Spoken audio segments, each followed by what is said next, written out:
Hello दोस्तों and welcome back to second episode of start your own game server hosting. And आज हम बात करने वाले हैं गेम सर्वर पैनल के बारे में। स्टार्ट करते हैं हम आज की इस वीडियो को एंड डायरेक्टली चलते हैं हम हमारे वाइट बोर्ड पर। तो फर्स्ट पार्ट में हमने देखा था इस पूरी सीरीज का ओवरव्यू एंड चीज़ें कैसे काम करती हैं। इसके अलावा हमने परचेज किया था एक डोमेन नेम जो कि है tnthosting.cloud एंड इसको हमने कनेक्ट किया था क्लाउडफ्लेयर से। अब बारी आ जाती है सेकेंड पार्ट की एंड इसमें हम बात कर रहे हैं गेम सर्वर पैनल के बारे में। मैंने आपको पहले पार्ट में बताया था इसका क्या रोल होगा इस पूरे सीरीज में एंड ये बहुत ज़्यादा इंपॉर्टेंट चीज़ होने वाली है। बट इसके अंदर अब हम डेडिकेटेड इसी पे ही काम करने वाले हैं आज के इस एपिसोड में। इसके बारे में मैं आपको थोड़ी सी और डिटेल दूंगा। तो सबसे पहले मैंने कल आपको बताया था कि यहाँ पे हमारे पास पैनल होता है, विंग्स होता है, ये आपको सिंपल नॉलेज मैंने आपको दे दी थी। तो अब से हम इसको गेम सर्वर पैनल बोलना बंद करेंगे, हम इसको बोलेंगे टेरोडैक्टाइल पैनल, बिकॉज ये था एक ओवरऑल नेम। बट जो हम प्रोडक्ट यूज़ करने वाले हैं वो है हमारा टेरोडैक्टाइल पैनल। ये है एक free open source panel and इसकी बहुत बड़ी कम्युनिटी है एंड ये काफ़ी टाइम से चल रहा है एंड बहुत एक्टिवली इसके अंदर डेवलपमेंट हो रही है।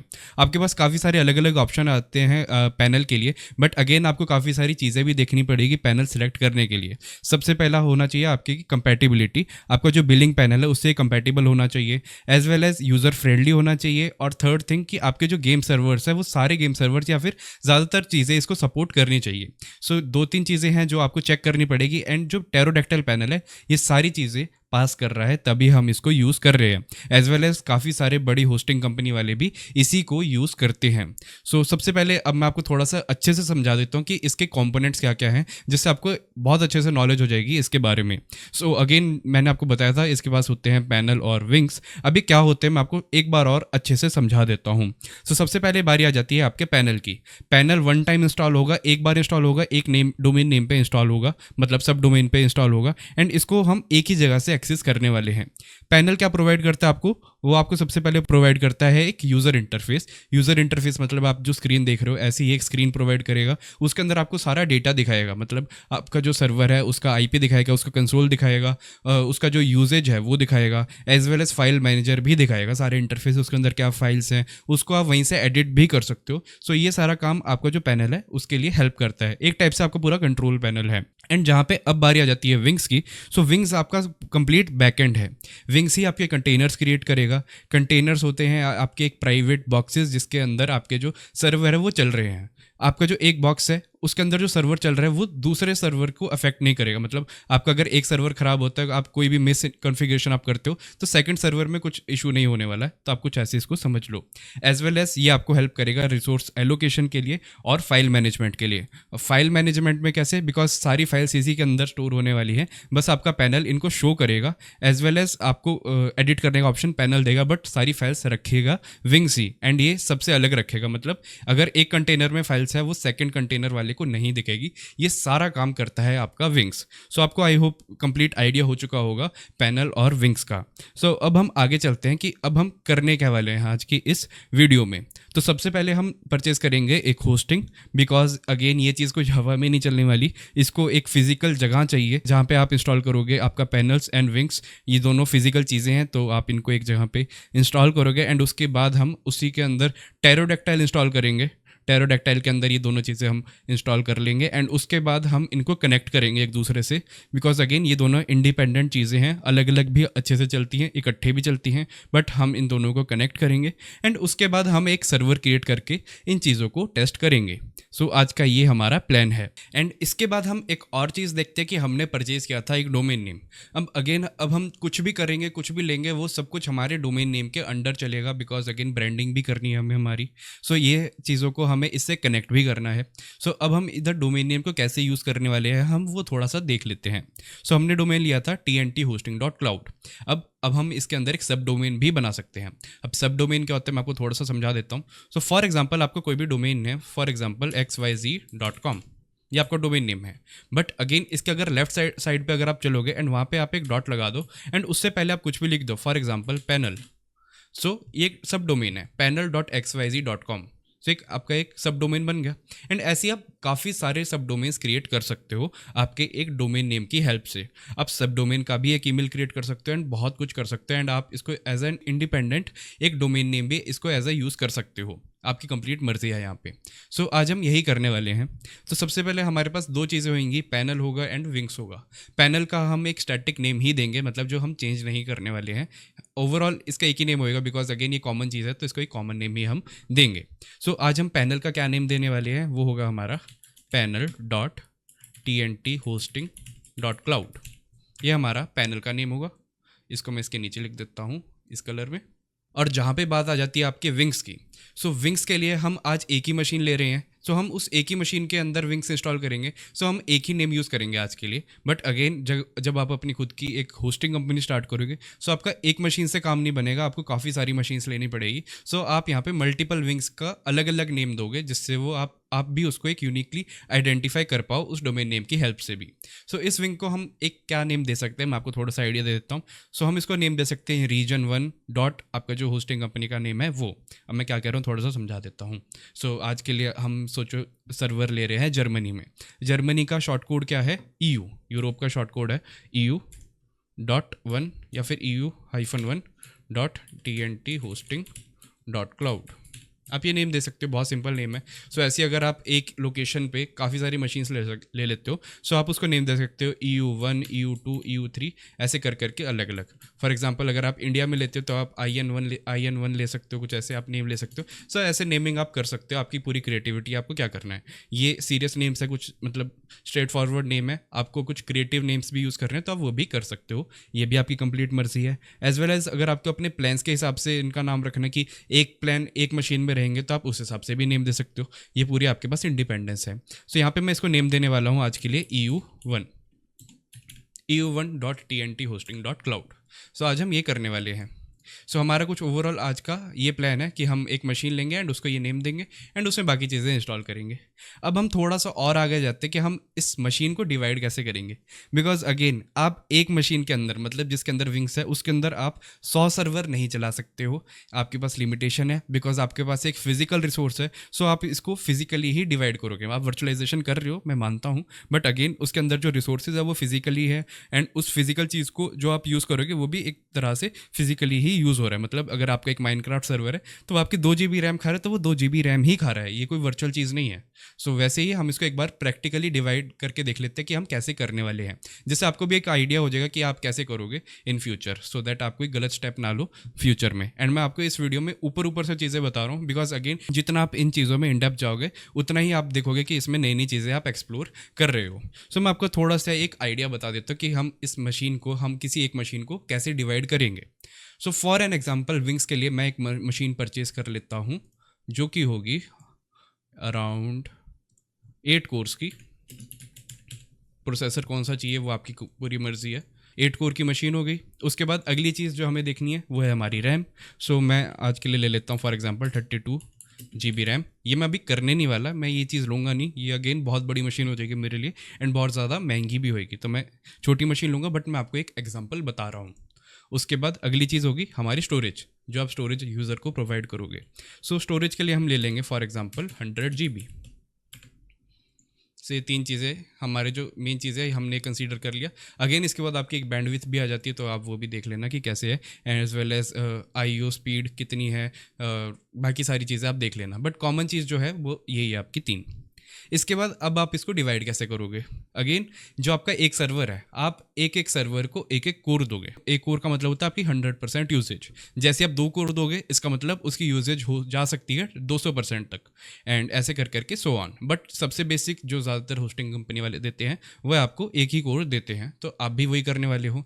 सो अब आप इसको कैसे डिवाइड कर सकते हो, इसके 8 कंटेनर बना सकते हो। You can make 8 containers. So हम कुछ ऐसा ही करते हैं एक बारी के लिए। सो कुछ एक ऐसा कंटेनर आ गया हमारे पास, एंड इस एक कंटेनर को आप कैसे डिवाइड करोगे, तो आप इसके अंदर आप दे सकते हो सिंगल कोर, कुछ यहाँ पे इसका मैं कलर चेंज कर देता हूँ, आइडिया आपको ढंग से समझ आए। एक कोर, इसके बाद आप इसके अंदर दे सकते हो 4 GB रैम। इसको मैं थोड़ा सा बड़ा कर लेता हूँ। 4 GB रैम दे सकते हो, एक कोर दे सकते हो एंड स्टोरेज दे सकते हो। तो मैं उसको एग्जांपल के लिए लिख देता हूँ 15 GB। और 15 GB कैसे बात बन रही है वो मैं आपको बाद में समझाऊंगा। 15 GB। सो कुछ ऐसे मैं इस चीज़ को डिवाइड करने वाला हूँ एंड इसको मैं थोड़ा सा छोटा कर लेता हूँ। इसको मैं कॉपी कर लेता हूँ 8 टाइम्स। ओके, सो हमने इस एक बड़ी मशीन को 8 टाइम्स डिवाइड कर लिया है। सो अगर आपको अब एक डाउट आता है कि हमने 15 GB स्टोरेज को 8 टाइम्स क्यों डिवाइड किया है, ये नहीं करना था। सही बात है, नहीं करना था। हम इसको इतनी बार नहीं करेंगे, हम इसको 6 बार ही डिवाइड करेंगे। सो हम इन दो को हटा देते हैं यहाँ से। सो अब जो हमारी जो स्टोरेज है, हमारी जो हार्ड डिस्क स्पेस है, वो हमने 6 टाइम्स यूज़ करी है। तो हमने हार्ड डिस्क स्पेस यूज़ करी है अराउंड 90 GB। 100 GB हमने खरीदी थी एंड हमने 90 GB यूज़ करी। 10 GB कहाँ गई वो मैं आपको समझा देता हूँ। सो अब सोचो आपने इसको 8 टाइम्स डिवाइड कर दिया है, बट आप 8 की 8 मशीन्स कभी यूज़ नहीं कर सकते हो प्रैक्टिकली। उसका क्या रीज़न है? उसका सिंपली एक रीज़न है। सोचो अगर आपकी सारी मशीन एक बार में ऑन हो जाए तो कितना आपका जो रिसोर्सेज है वो कंज्यूम करेगी। एक कोर तो कोई भी मशीन यूज़ नहीं करने वाली है स्टार्टअप पे। जैसे आपको पता है कि माइनक्राफ्ट ही आप ले लो, तो माइनक्राफ्ट आपकी 200% तक भी ले जाती है रिसोर्सेज को जब वो स्टार्ट हो रही होती है। सो आपको ये जो स्टार्टअप के टाइम पे जो रिसोर्सेज यूज़ हो रहे हैं, आपको इनको भी टैकल करना है। सो एज वेल एज आपको काफ़ी सारी चीज़ें और भी देखनी है। सो इस चीज़ को हम बोलते हैं लोड एब्जॉर्प्शन। सो आपका जो लोड है वो सारा एब्जॉर्ब कर लेंगे आपके कुछ एक्स्ट्रा कंटेनर्स। सो अब हमने 8 कंटेनर बनाए, बट हम यूज़ करने वाले हैं सिर्फ 6 कंटेनर्स। सो यहाँ पे मैं एक बड़ा बॉक्स बना देता हूँ जिससे आपको अच्छे से आइडिया हो जाए। सो आज हम यूज़ करने वाले हैं सिर्फ मतलब 6 कंटेनर्स, जो कि है हमारे ये। जो बाकी के जो 2 कंटेनर है, इनका भी बहुत ज़्यादा इंपॉर्टेंट यूज़ है, जो कि यूज़ होने वाला है हमारे लोड एब्जॉर्प्शन के लिए या फिर लोड बैलेंसिंग के लिए। सो हम इनको नेम दे देंगे लोड बैलेंसर्स। ओके, सो हमने इनको ये नेम दे दिया एंड हमारी जो मेन मशीन है वो हो गई यहाँ पे मेन कंटेनर्स। सो कल को हमारा कोई भी कंटेनर ज़्यादा रिसोर्सेज खाने लग जाता है, हो सकता है कि वो सिर्फ थोड़ी देर के लिए ही थोड़े ज़्यादा रिसोर्स खा रहा है, मतलब स्टार्टअप के लिए भी वो सिर्फ थोड़े से ज़्यादा रिसोर्स खा रहा है। सो हम ये नहीं करेंगे कि हम उसको बंद करवा देंगे। अगेन यूज़र एक्सपीरियंस भी ख़राब हो जाएगा, बिकॉज यूज़र की भी कोई गलती नहीं है, क्योंकि हम ही ऐसे ऐसे पैकेज बना के दे रहे हैं। सो हम अपने लिए इस चीज़ को एब्जॉर्ब करेंगे इन एक्स्ट्रा कंटेनर्स की हेल्प से। सो एक्स्ट्रा कंटेनर आपके बहुत हेल्पफुल होने वाले हैं, आपके 8 GB RAM as well as 2 core बहुत हेल्पफुल होने वाले हैं इस चीज़ को टैकल करने के लिए, हैंडल करने के लिए। सो फाइनली हम क्या यूज़ करने वाले हैं आज, बस इतना सा ही। इसका जो एक्स्ट्रा 10% 20% है वो आपको हमेशा छोड़ देना है आपकी लोड बैलेंसिंग के लिए। ये चीज़ हमेशा इंपॉर्टेंट नहीं है, बट एक बहुत ज़्यादा गुड प्रैक्टिस है अगर आप ये चीज़ को फॉलो करते हो। एंड बड़ी बड़ी कंपनीज में भी कुछ ऐसे ही इसको फॉलो किया जाता है। एंड आप प्रैक्टिकली भी सोचो तो ये एकदम सही चीज़ कर रहा हूँ मैं, कुछ गलत नहीं कर रहा हूँ यहाँ पे। सो यहाँ पे आपकी कोई भी रिसोर्स वेस्टेज नहीं होने वाली है। एंड ये जो चीज़ है, ये पूरा जो कंसेप्ट है, ये आपका आ जाता है ऑपरेटिंग सिस्टम। अगर आपने सब्जेक्ट पढ़ा हो कॉलेज के अंदर तो ऑपरेटिंग सिस्टम या फिर परफॉर्मेंस इंजीनियरिंग के अंदर ये चीज़ें आ जाती है। सो कुछ ऐसा आपका मामला आज होने वाला है। सो इसके बाद हम चलते हैं हमारे लास्ट थ्योरेटिकल टॉपिक पे आज की इस वीडियो के। इसके बाद हम सीधा प्रैक्टिकल पे ही काम करेंगे। वो होने वाली है आपकी लोकेशन। अगेन आप अपनी मर्जी से कहीं पे भी नहीं ले सकते मशीन। फॉर एग्जांपल आप पैनल सोचो कहीं पे भी ले लो, जर्मनी में ले लो, बट आप विंग्स कहीं पे भी नहीं ले सकते। इसका क्या रीज़न है? Ping issue. अगेन अगर आप एक सर्वर लेते हो जो इंडिया से बहुत दूर है एंड आपके सारे कस्टमर इंडिया में है, सो आपकी बात नहीं बनने वाली है, आपके यूज़र्स को बहुत ज़्यादा पिंग आएगा। एंड माइनक्राफ्ट में अगर आपको पता है कि आपका जो सर्वर है वो जितना दूर होता है, आपके ब्लॉक्स लोड ही नहीं होंगे। सो कुछ सर्वर को क्या चाहिए, हमेशा ही उसके पिंग कम हो, वेयर एज कुछ सर्वर में लेटेंसी का आपको थोड़ा बहुत 19-20 चलता है। बट हमारे ज़्यादातर 5M माइनक्राफ्ट में हमारी जो सर्वर लोकेशन है वो सबसे पास होनी चाहिए। मतलब अगर आपके कस्टमर इंडिया में है तो आपके सर्वर होने चाहिए इधर मुंबई, दुबई, या फिर आपके सर्वर मैक्स टू मैक्स हो सकते हैं सिंगापुर में। ये भी आपका एक पॉइंट है। सो आप ये चीज़ हमेशा सोच समझ के लेना। पैनल आप कहीं भी ले लो, कोई भी दिक्कत नहीं आने वाली, बट विंग्स आपको हमेशा सोच समझ के लेने हैं, पिंग टेस्ट करके लेने हैं। आप मल्टीपल विंग्स मल्टीपल लोकेशन पे ले सकते हो अगर आपके कस्टमर वर्ल्ड वाइड है। फॉर एग्जांपल बड़ी बड़ी होस्टिंग कंपनी के होते हैं, वैसे होते हैं तो आप वो भी कर सकते हो। बट अगेन विंग्स की लोकेशन याद रखना, सबसे पास लेना, एज वेल एज उसका जो पिंग टेस्ट है वो आप करके देख लेना। एंड राउटिंग भी चेक कर लेना कि कैसी राउटिंग हो रही है।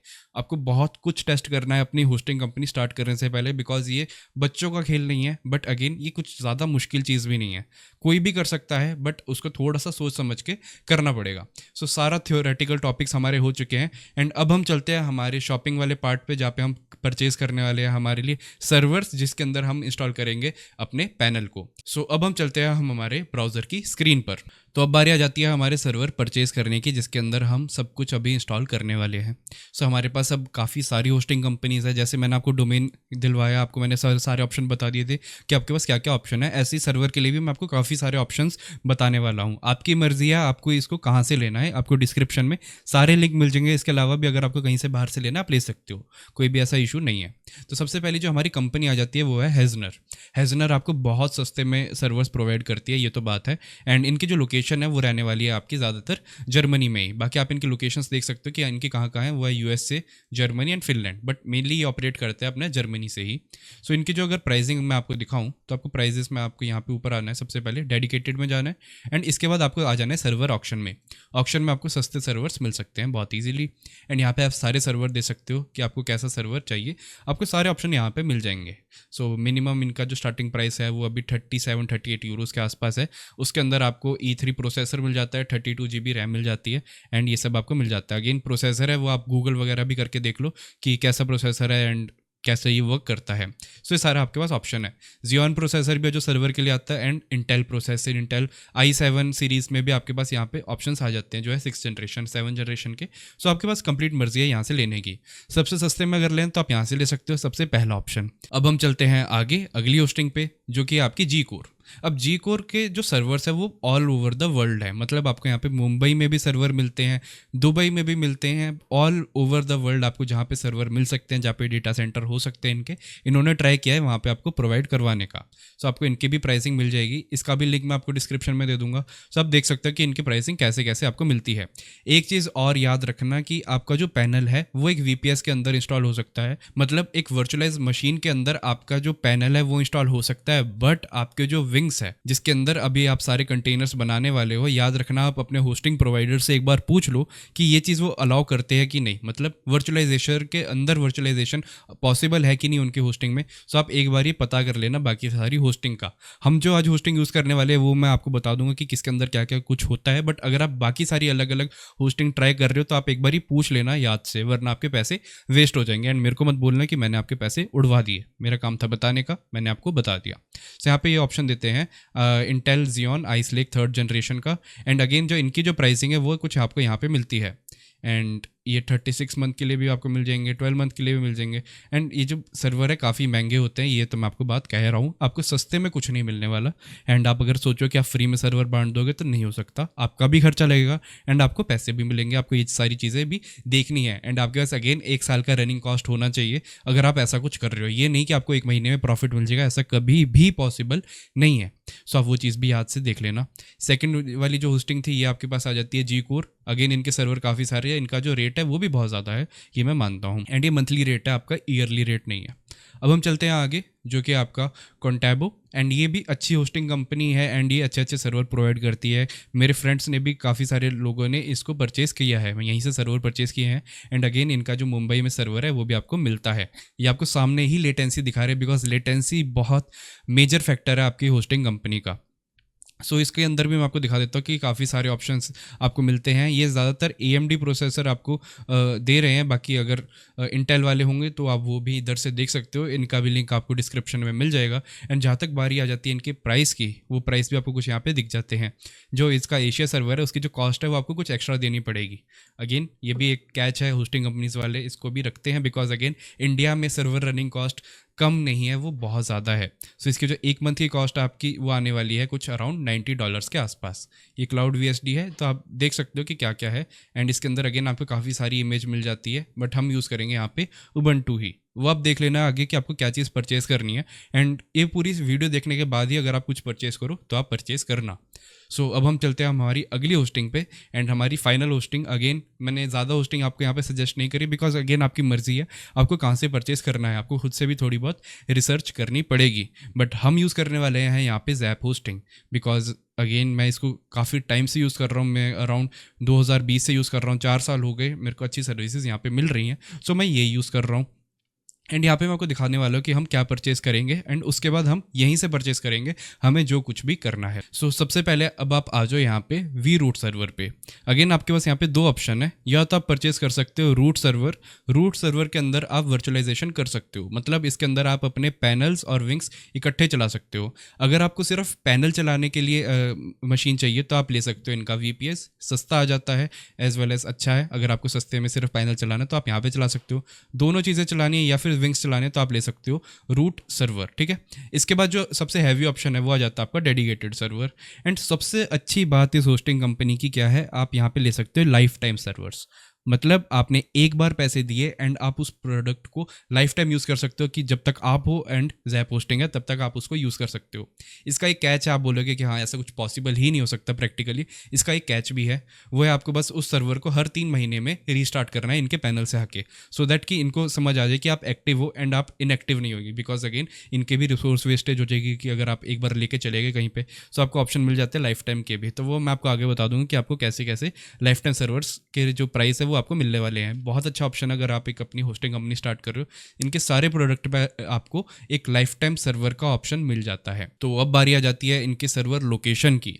अगेन ये एशिया में नहीं ऑपरेट करते अपने रूट सर्वर्स एंड बाकी डेडिकेटेड सर्वर्स। इनके गेम सर्वर्स एशिया में है, आपके सिंगापुर में है, बट ये वाले जो रूट सर्वर्स है ये नहीं है। सो आपको पिंग हाई आने वाली है। एंड अगर आप अपने इंडिया के कस्टमर्स के लिए कर रहे हो तो आप यहाँ से मत ही लेना।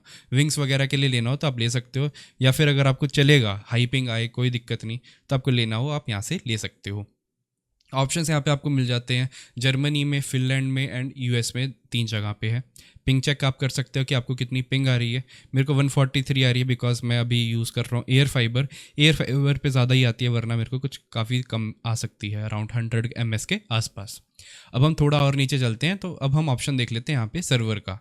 2 टाइप के प्रोसेसर ये हमें दे रहे हैं, जो कि है E5 2650 एंड 2667। 2 ऑप्शन है। टर्बो बूस्टेड आप देख सकते हो कि कितना गीगाहर्ट्ज़ पे ऑपरेट कर रहे हैं, सब वो अपने हिसाब से ले लो। मैं सबसे बेसिक वाली चीज़ आज लेने वाला हूँ, बट अगर आपको इस वीडियो के हिसाब से जो मैंने आपको पहले समझाया था उस हिसाब से लेना है 8 कोर 32 GB रैम, तो आप वो भी ले सकते हो, आपकी कंप्लीट मर्जी है। सो इसके बाद आ जाती है आपकी बारी कोर्स की। 4 कोर है, 4 कोर के अंदर मतलब आप अभी 4 मशीन्स चला सकते हो अगेन, बट इसके अंदर हम पैनल भी चलाने वाले हैं, तो हम इसके अंदर मैक्स टू मैक्स 3 मशीन ही चला सकते हैं। 3 मशीन मतलब हमारे 3 कंटेनर्स, जिसका मतलब हमारे 3 प्रोडक्ट्स, तो 3 चलाएंगे। 4 ले रहे हैं 3 चलाएंगे, सिंपल बात है। अगर आपको टेस्टिंग कर रही है तो आप टेस्टिंग के लिए भी सबसे सस्ती इस चीज़ को ले सकते हो। इसके बाद हम थोड़ा और नीचे आ जाते हैं, तो ऑप्शन आ जाता है आपको यहाँ पे रैम का। मेमोरी मॉड्यूल मतलब रैम, 8 GB रैम सबसे बेसिक है। इसके ऊपर जाओगे 16 का ऑप्शन मिलता है, 24 है, 32 है, मैक्स जा सकते हो 64 पे। मल्टीपल मशीन्स ले लो अगर आपका संधा पैसा है, कोई दिक्कत नहीं है। थोड़ा बहुत पैसा है मेरे को भी दे दो, कोई बात नहीं, मजाक कर रहा हूँ। सो आगे हम चलते हैं। इसके बाद आ जाती है आपकी डिस्क स्पेस आपको 60 GB मिलती है, बहुत बेसिक इनफ है। इसके ऊपर 120 एंड मैक्स आप जा सकते हो 500 GB तक, कंप्लीट आपकी मर्जी है। उसके नीचे अगर आप चलते हो तो आपको मिलता है ऑप्शन ऑपरेटिंग सिस्टम का। ऑपरेटिंग सिस्टम में यहाँ पे डेबियन दे रहे हैं, पुराना वर्जन, कोई बात नहीं। उबंटू दे रहे हैं, बहुत ज़्यादा पुराना वर्जन है, बट यहाँ पे हमें कोई भी दिक्कत नहीं है बिकॉज हम इस OS को भी अपडेट कर सकते हैं अपने एंड से। एंड परचेज़ करने के बाद हम इसको अपडेट भी करेंगे। एंड अगर आपने इसको कहीं से भी परचेज़ किया है आपकी मशीन को एंड उसका वर्जन 18.4 है, पुराना है, इससे भी पुराना, तो हम उसको अपडेट करेंगे, कोई घबराने वाली बात नहीं है। सो आप बस इसको सिलेक्ट कर लो उबंटू पे। इसके नीचे आ जाओ तो यहाँ पे बारी आ जाएगी IP एड्रेस की। आप इधर कितने भी IP एड्रेस खरीद सकते हो, मतलब 10 IP एड्रेस, अगर आपको सबको एक यूनिक IP देनी है। IP एड्रेस अलग होता है, पोर्ट अलग होता है, बट हम यहाँ पे एक ही IP लेंगे बिकॉज हम पोर्ट के ऊपर ऑपरेट करेंगे। एक IP पे 100 पोर्ट 200 पोर्ट जितने पोर्ट बनाने आप खोल सकते हो, आपकी कंप्लीट मर्जी है। एंड इसके बाद बारी आ जाती है आपकी बैंडविड्थ की। एंड बैंडविड्थ में अगेन याद रखना, जितनी ज़्यादा बैंडविड्थ उतना ज़्यादा फ़ायदा, बिकॉज अगेन पैरेलली आपको इतनी स्पीड आ सकती है। अगेन आपके 10 यूज़र अगर कुछ भी अपलोड कर रहे हैं, डाउनलोड कर रहे हैं, तो उन सब में अगर स्पीड जो है आपकी डिवाइड हो जाएगी। एंड सब में डिवाइड करने के बाद उन सबको एक अच्छी स्पीड मिलनी चाहिए। तो मेरे हिसाब से फुल आप इसको मैक्स रहने दो तो ही अच्छा है। अगेन मैं इसको वापस कम कर देता हूँ कुछ इतना। एंड अब हम चलते हैं और आगे। अब बारी आ जाती है आपके सेटलमेंट टाइप की।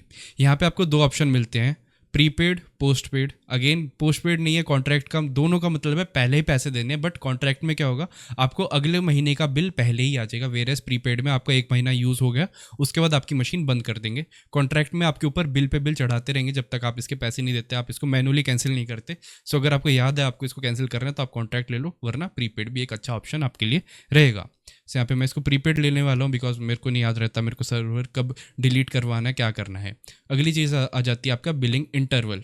ये चीज़ बहुत याद से देखना बिकॉज ये चीज़ इंटरेस्टिंग होने वाली है। आपको बिलिंग इंटरवल यहाँ पे मिलता है, आप मैक्स इसको 5 साल के लिए ले सकते हो, बट अगेन इससे ज़्यादा भी अगर आपको लेना है तो आपको यहाँ पे ऑप्शन मिल जाएगा लाइफ टाइम का। सो अगर आप यहाँ पे नीचे देखते हो तो आपको बता देगा कि 154 यूरो में यही कॉन्फ़िगरेशन वाली मशीन आपको लाइफ टाइम के लिए मिल सकती है। एंड अगर आप इसको 1 साल के लिए लेते हो तो आपका रनिंग कॉस्ट कितना आएगा, आप एक बारी देखो यहाँ पे, अराउंड 154 यूरो।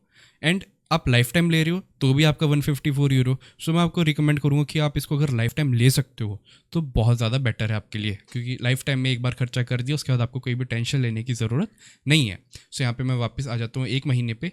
एंड 1 महीने पे आने के बाद मैं यहाँ पे कूपन कोड यूज़ कर लेता हूँ। एंड कूपन कोड मैं आपके लिए 2 लेके आया हूँ, वो आपकी मर्ज़ी आपको कौन सा यूज़ करना है। एक है 20% ऑफ, बट आप उसको, इस मशीन को अगर आप रिन्यू करते रहोगे सो आपका वो 20% ऑफ लगा रहेगा। वेयर एज 50% ऑफ का मेरे पास एक कूपन है, बट वो आपका वन टाइम ही वर्क करेगा। वन टाइम में अगर आपने एक बार यूज़ कर लिया एंड इसके बाद जब आप पैसे दोगे तो आपको पूरे पैसे ही देने पड़ेंगे, आपका 50% ऑफ नहीं चलने वाला है। एंड लास्टली जो आपका 50% ऑफ वाला कोड है वो इनके जैप कॉइन्स पे नहीं चलेगा, वो आपका चलेगा इनके क्रेडिट कार्ड वाले ऑप्शन पे, पेपाल पे। इधर आप 50% ऑफ का कोड लगा सकते हो। 50% ऑफ का जो कोड है वो है DOCS50। एंड अगर आप पे करते हो क्रेडिट कार्ड, पेपाल, इन सब से, तो आपको जो 50% ऑफ है वो आपका चल जाएगा। ये कह रहे सिर्फ कॉन्ट्रैक्ट के लिए, तो मैं कॉन्ट्रैक्ट पे एक बार कर देता हूँ एंड फिर चला के दिखाता हूँ, तो आप देख सकते हो कि चल जाएगा कुछ यहाँ से ऐसे। सो अब जो मेरे पैसे कटेंगे वो अराउंड कटेंगे 6 यूरो के आसपास। 50% ऑफ ऐसा है, बट उसके बाद आपको पूरे पैसे देने पड़ेंगे। बट हम यहाँ पे जैप कॉइन्स यूज़ करने वाले हैं एंड मैं यहाँ पे 20% ऑफ लगाने को लगा सकता हूँ, बट मेरा कूपन कोड भी एक बार ही चलता है, तो वो मैं पहले कभी लगा चुका हूँ, तो वो मेरे लिए वर्क नहीं करेगा। आपको दोनों कूपन कोड नीचे मिल जाएंगे, आपको जो सा यूज़ करना है, जैसे यूज़ करना है आपकी मर्ज़ी है। कूपन कोड यूज़ करने पे मेरे को कोई पैसा नहीं मिलने वाला है। मेरे लिए तो इस चीज़ का जो कॉस्ट है वो 12.9 यूरोज़ होने वाला है एंड मेरे को इसी कॉस्ट पे इसको परचेज़ करना पड़ेगा। सो आखिरी बार आप देख लो स्पेसिफिकेशन मैं कैसी रख रहा हूँ। इसको मैं जर्मनी में ले रहा हूँ, 4 कोर ले रहा हूँ and 8 GB RAM, 60 GB storage, एक IP एड्रेस, सब कुछ बेसिक, कॉन्ट्रैक्ट पे नहीं, प्रीपेड पे। And we are good to go. One time cost 1 महीने की मेरे को आने वाली है 14.9 यूरो, लाइफ टाइम आने वाली है 154 यूरो। जो करना है मैंने आपको समझा दिया, आपकी कंप्लीट मर्जी है। अगर आपको अपने फ्रेंड को शेयर करने कॉन्फ़िगरेशन, तो आप यहाँ से क्लिक करके शेयर कर सकते हो, आपको एक लिंक मिल जाएगा कि आपको आपने क्या क्या पसंद किया है। सो अब ज़्यादा टाइम वेस्ट नहीं करते हैं, हम सीधा परचेज़ कर लेते हैं इस मशीन को कुछ यहाँ से। एंड परचेज़ करने के बाद आपको ये मशीन मिल जाएगी अराउंड 1 मिनट में।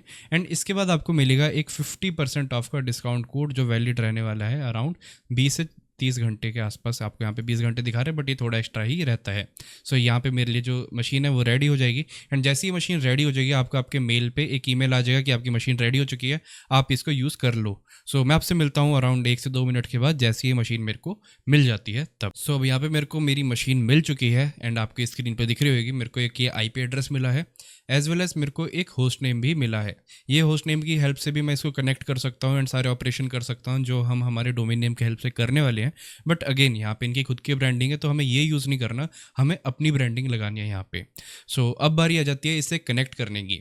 तो उसके लिए आपको सबसे पहले एक पासवर्ड सेट करना पड़ेगा एंड उसके लिए आपको आ जाना है यहाँ पे सेटिंग में।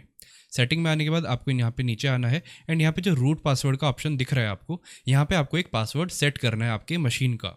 सो यहाँ पे मैं एक बारी सेट कर देता हूँ पासवर्ड। एंड पासवर्ड लिखने के बाद आप इसको यहाँ से सीधा सेव कर लो। एंड जैसे आप सेव करोगे यहाँ पे आपको ऑप्शन आ जाएगा सीधा कि पासवर्ड चेंज हो चुका है। इसके बाद आप अपनी मशीन को सीधा रीस्टार्ट भी कर सकते हो या फिर आप डायरेक्टली कनेक्ट भी कर सकते हो। बट जैसे आप एक मशीन को परचेज करते हो तो याद रखना है कि आप उसको एक बार रीस्टार्ट कर लो। यहाँ पे इनका जो पैनल है वहाँ पे ये ऑप्शन देता है आपको रीस्टार्ट करने का। अगर आप इसको लॉन्ग होल्ड करते हो तो यहाँ पे ये रीस्टार्ट हो जाता है, बाकी ऑफ भी हो जाता है। बाकी इनका पैनल भी आप एक बार अच्छे से देख लेना, आपको बहुत सारे ऑप्शन मिलते हैं। एज वेल एज आपको यहाँ पे DDoS मैनेजर भी मिलता है, बिकॉज अगेन DDoS भी एक बहुत मेजर फैक्टर है आपकी गेम सर्वर होस्टिंग का। एंड अगर कोई भी DDoS आते तो वो यहाँ पे आपको बता देता है। उसके अलावा भी बहुत सारे ऑप्शन है जो टाइम आने पर हम कभी एक्सप्लोर करेंगे। एंड अब हम सीधा चलते हैं हमारी मशीन से कनेक्ट करने वाले पार्ट पर। तो मैंने यहाँ पे एक पासवर्ड सेट कर लिया था, बट हम इससे सीधा कनेक्ट नहीं कर सकते, हमें एक सॉफ्टवेयर चाहिए जो हमें हेल्प करेगा इससे कनेक्शन बिठाने में, एज वेल एज इसके अंदर सारे कमांड सेंड करने के लिए। सो यहाँ पे अगेन आपके पास काफ़ी सारे सॉफ्टवेयर आ जाते हैं, बट हम यूज़ करने वाले हैं यहाँ पे टर्मिनस।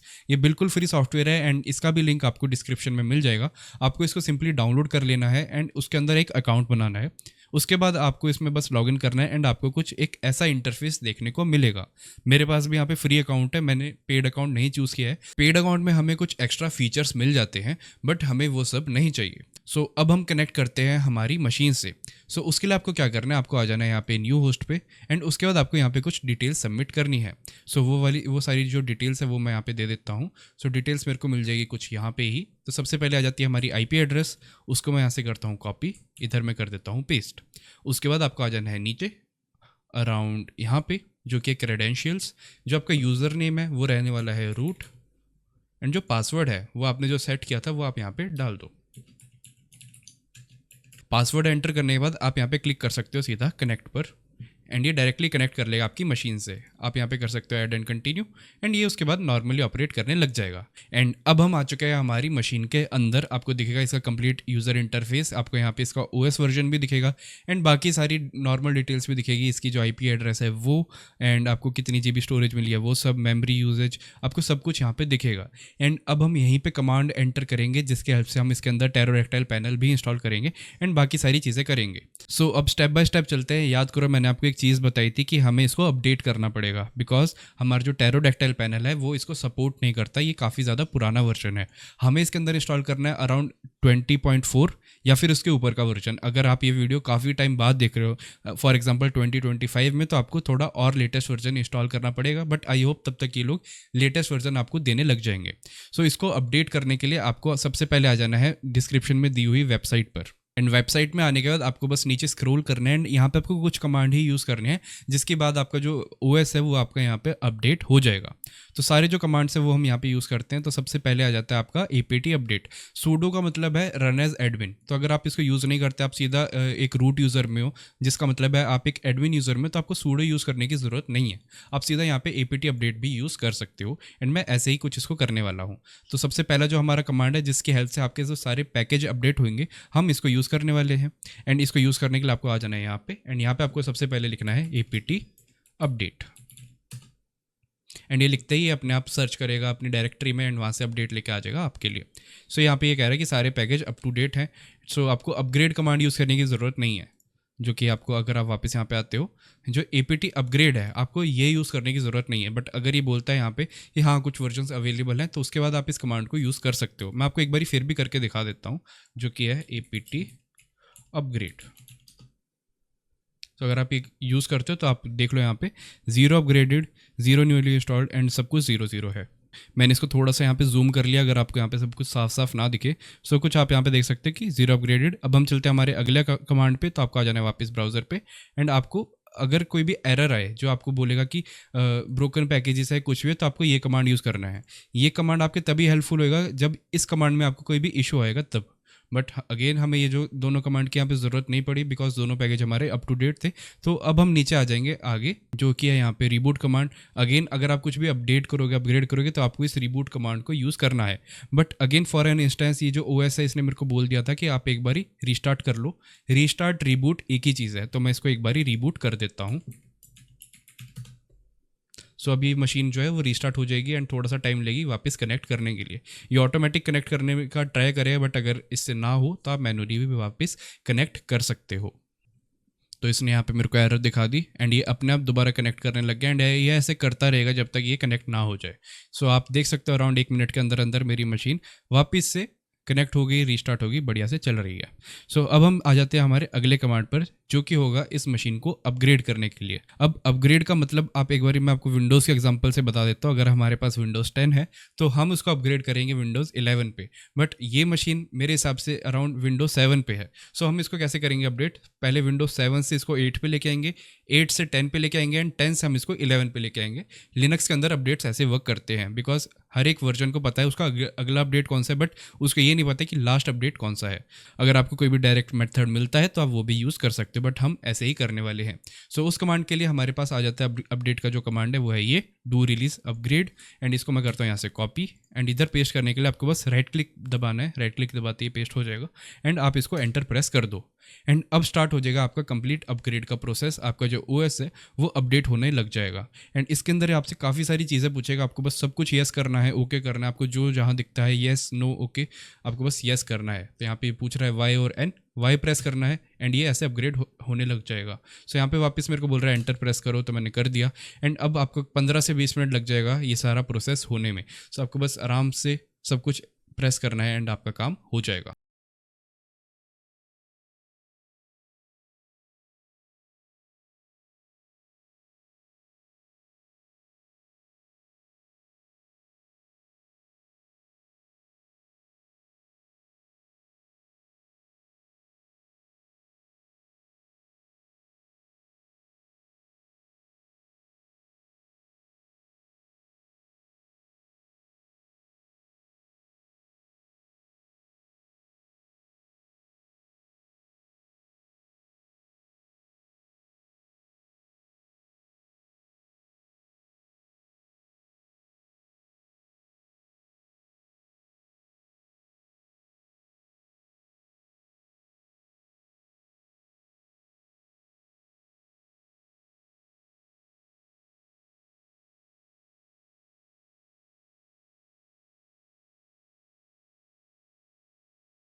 एंड यहाँ पे अब सारा अपडेट का काम हो चुका है एंड अब ये मेरे से पूछ रहा है कि फाइनली क्या मैं इसको रीस्टार्ट कर दूँ कि नहीं। तो मैं यहाँ पे प्रेस करता हूँ वाई एंड एंटर। सो अब हमारी जो मशीन है वो रीस्टार्ट हो जाएगी एंड हमारा जो ओएस है वो अपडेट हो जाएगा 18 से 20 में।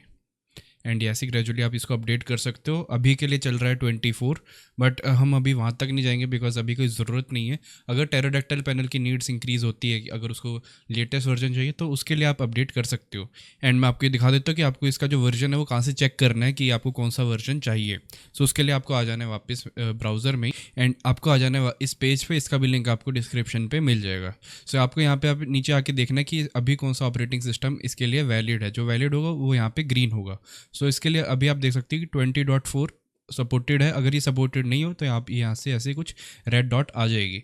ये हम इसको इंस्टॉल करेंगे स्क्रिप्ट की हेल्प से। इसकी जो रियल इंस्टॉलेशन है वो हम नहीं करने वाले हैं। इसकी जो एक्चुअल इंस्टॉलेशन है वो थोड़ा सा ज़्यादा टाइम टेकिंग है। अगर आपको वो करनी है तो आपको उसका लिंक डिस्क्रिप्शन में मिल जाएगा। उसके अंदर क्या है वो सारे आपको डिटेल पता चलेगी कि आपको क्या क्या इंस्टॉल करना है। एक एक चीज़ आप मैनुअली इंस्टॉल करोगे, वेरेस अगर आप इस चीज़ को स्क्रिप्ट की हेल्प से इंस्टॉल करते हो सो ये डायरेक्टली आपके लिए इंस्टॉल करके दे देगा। ये क्विक मेथड है बट इसके लिए कोई सपोर्ट नहीं मिलेगा आपको इनके डिस्कॉर्ड पे। तो अगर कोई भी इशू आता है सो ये आपकी हेल्प नहीं करने वाले हैं उसके लिए। सो ये तो था इसका वर्जन का। सो अब हम वापस आ जाते हैं हमारे टर्मिनल्स पे जहाँ पे आप इसको देख सकते हो कि ये यहाँ पे अपडेट हो चुका है कि नहीं। सो उसके लिए आपको बस यहाँ पे देखना है इसका वर्जन जो कि है 20.4। सो अगर यहाँ पे 20.4 हो चुका है इसका मतलब ये अपडेट हो चुका है एंड आपको जो अपडेशन का काम है वो कंप्लीट हो चुका है। अगर आपको फिर से इसको एक लेवल और ऊपर अपडेट करना है, फॉर एग्जांपल 22 में आपको इसको करना है, तो अगेन आपको सेम प्रोसेस अगेन फॉलो करना है, सेम कमांड फॉलो करना है एंड आपके लिए ये अगेन एक लेवल और ऊपर हो जाएगा। एंड ऐसे करते करते आप इसको अपडेट भी कर सकते हो। सो हमारा अपडेशन का काम यहाँ पे हो चुका है। अब हम थोड़ी सी सेटिंग करेंगे हमारे डोमेन नेम के अंदर जहाँ पे हम क्रिएट करने वाले हैं हमारे सब डोमेन्स जो हमने सेट करे थे एंड हमने सोचे थे थोड़ी देर पहले। हम वही सेटअप करने वाले हैं। सो इसके लिए आप वापस आ जाओ अपने ब्राउज़र में एंड आप ओपन कर लो क्लाउडफ्लेयर को।